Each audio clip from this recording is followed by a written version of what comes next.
Vice President Harris, in her interview with CNN last night, said she would put a Republican in the cabinet. Do you and Donald Trump commit to putting a Democrat in the cabinet if you're elected? Yeah, of course, John. And we've got Democrats who are actively on the team. Tulsi Gabbard, who ran against Kamala Harris in the 2020 Democrat primary, RFK Jr. These guys have all come on board the Donald Trump ticket.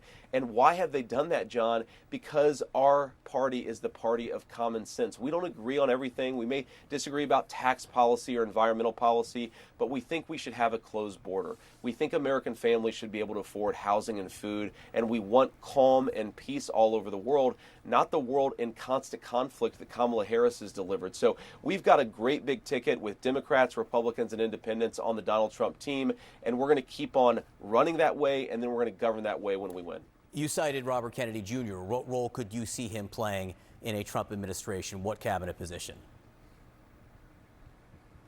Well, I don't want to commit Bobby to anything, but look, he's a very, very smart guy. He's got a lot of interesting ideas about why do we have an obesity epidemic in our country? What is going on with our food system? How can we better ensure that Americans are living healthy lives? So I hope that Bobby plays some role in answering some of the big questions, and we'll see what that looks like. Of course, he's joined the transition team where I serve as the honorary chair. We're going to work with everybody. Again, we don't have to agree on every issue, John, but what I love about President Trump's campaign is that we're talking to everybody. We're going everywhere, and we're trying to persuade the American people that we can win with this big tent party and we can govern effectively. Would you trust Robert Kennedy on issues around vaccines? Could you see him involved with health policy that way?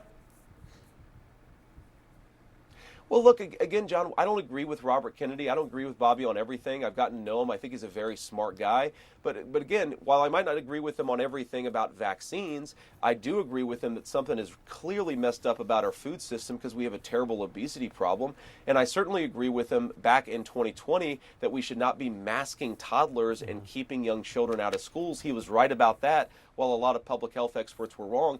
And this is my point, John, is you don't have to agree with everybody, but when you're willing to listen to big voices and you're not trying to censor people, but you're trying to have a debate with people, I think it surfaces the best policy and allows the best ideas to rise to the top. So Vice President Harris in the interview last night says she'd like to see a culture shift, not based on you beating people down, a politics where you beat people down, but a politics where you lift people up. How do you feel about that? How do you feel about the idea of lifting people up in politics? Look, I think it's a great idea, John. The problem is that Kamala Harris hasn't governed like that during her 3.5 years as vice president. If she wants to tackle the affordability crisis, if she wants to lift people up and inspire this country, why hasn't she done it for the last 3.5 years? I think most Americans think that we're on the wrong track. I think what Donald Trump really believes is the way to lift people up is to open the country to all voices, to not try to censor people that you disagree with, to have a conversation with somebody rather than try to shut them up. We have to remember back in 2019, Kamala Harris wanted to kick Donald Trump off of all social media. We believe in debating and having a conversation with our fellow Americans, agree or disagree. That's how you lift this country up, not by shutting people down, making life unaffordable for their families. You were talking about Donald Trump's social media. Would you describe his posts over the last 48 hours as lifting people up, quoting, reposting QAnon statements, reposting these misogynistic memes about Vice President Harris and Hillary Clinton? That's the kind of open discussion that you think is lifting people up?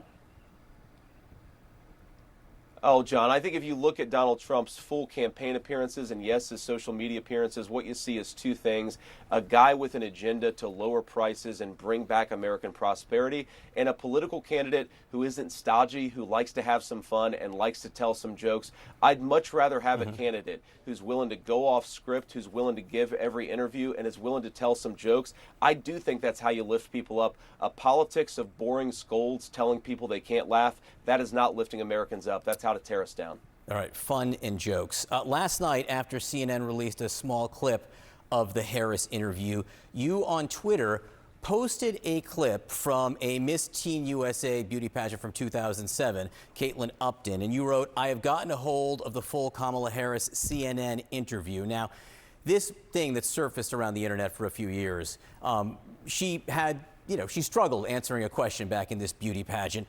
I'm not sure you're aware, in 2015, Caitlin Upton did an interview with New York Magazine about all the social media attention this clip got, and she said, "I definitely went through a period where I was very, very depressed, but I never let anybody see that stuff except for people I could trust. I had some very dark moments where I thought about committing suicide." So when you posted this last night, were you aware that the woman you were posting a picture of had contemplated committing suicide for the attention it received? No, certainly not, John, and my heart goes out to her, and I hope that she's doing well. Look, I've said a lot of things on camera. I've said a lot of stupid things on camera. Sometimes when you're in the public eye, you make mistakes, and again, I think the best way to deal with it is to laugh at ourselves, laugh at this stuff, and try to have some fun in politics. I posted a meme from 20 years ago, and I think the fact that we're talking about that instead of the fact that American families can't afford groceries or health care, young families can't afford to buy a home to raise their families in, those are the real crises that we should focus on. And there's nothing that says that we can't tell some jokes along the way while we deal with the very serious business of bringing back our public policy. Politics has gotten way too lame, John, way too boring. You can have some fun while making a good argument to the American people about how you're going to improve their lives. Okay, I just want to be clear, though. You said you did know. Would you like to apologize to Caitlin Upton for posting that last night, given what you've now learned? John, I'm not going to apologize for posting a joke, but I wish the best for Caitlin. I hope that she's doing well. And again, what I'd say is one bad moment shouldn't define anybody, and the best way to deal with this stuff is to laugh at ourselves. Last night, Vice President Harris was asked about the Middle East and the situation in Israel. She said that she supports Israel's right to defend itself, but she also talked about a two-state solution there. How do you feel about the future possibilities for a two-state solution? Well, first of all, John, I have to step back here because, Kamala's interview, she said a bunch of things about what she would do. She is the sitting vice president of the United States. If she wants to tackle the affordability crisis or close down the southern border, she should be doing it now. And I think it takes a lot of shamelessness, I should say, to be able to stare at the American people's eyes and say, I'm going to fix your problems now when I've already been in power for 3.5 years.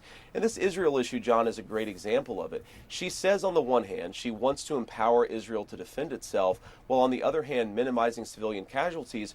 Her government has limited the supply of precision weapons to Israel that would allow them to cut down on civilian casualties and end this war as rapidly as possible. Donald Trump's view is very simple. We want peace in the world. We want Israel to destroy Hamas, and we want this war to be over with as soon as possible, because that's how you rebuild the Middle Eastern peace process. You don't do it by making it easier for Israelis to kill civilians and harder to minimize civilian casualties, which is what Kamala Harris has been doing.